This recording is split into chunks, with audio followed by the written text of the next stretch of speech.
Eloise, Michigan historical marker inscription side 1 says. In 1839 Wayne County purchased the Black Horse Tavern, a stagecoach stop, located here on the Chicago Road, for use as a poorhouse. Early on the poorhouse accepted not only the county's indigent, but the infirm and mentally ill as well. During the late 19th century, the number of residents grew, and new buildings were constructed to meet the demand. In 1894 a post office opened on the grounds with the name Eloise, a name that became synonymous with what developed into a 902-acre, 75-building complex. By the late 1920s Eloise's population had peaked at 10,000 patients and 2,000 staff. A city in itself. Eloise had its own farm, cannery, bakery, cemetery, employee housing, police and fire departments, trolley and train stations, and 16 kitchens that served 30,000 meals daily. Eloise, Michigan historical marker inscription side 2 says.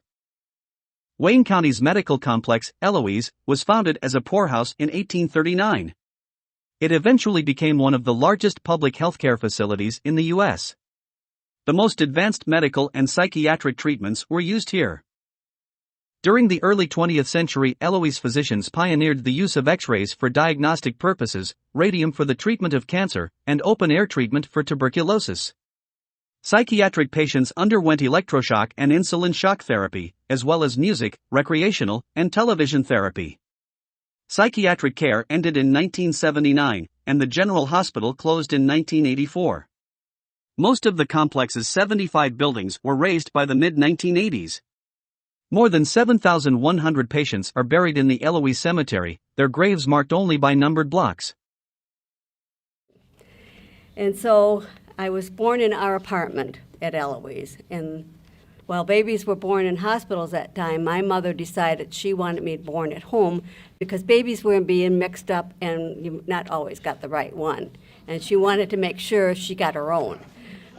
And the building on the right was the old schoolhouse.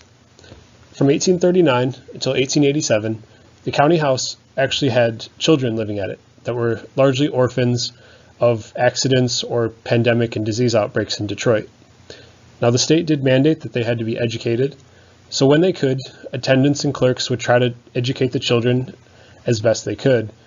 There was originally a small log cabin out by the river that they used, and when it burned down, the county built this building to act as a schoolhouse. And it would have a full-time teacher there to educate the orphans that lived there. In 1887, though, they decided that it really wasn't the best place for them to live, and many of them were adopted out to local families to be taken care of. I wondered where the financial support came from for the hospital all those years. Oh, that's a good question. That I don't have the answer for. It was ran by the county, so the county gets taxes. The county gets taxes. I'm not sure. I'm going to have to check into that. I know now, it will be financed by this company that bought it. And I know a lot of people thought $1, but that property was on sale for a long time, and it was not easy to dispose of. There was tunnels from every building to other buildings, and they have to be, taken care of. The powerhouse has a basement that's deep, and that's, of course, going to be gone.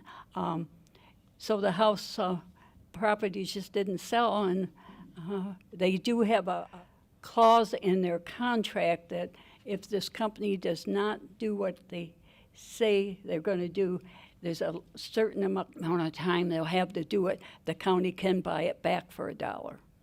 So, no, I'm going to have to figure that out. I just assumed back in the 1939. I wasn't born that far ago, and I don't know what taxes or how Detroit or the county was run. So,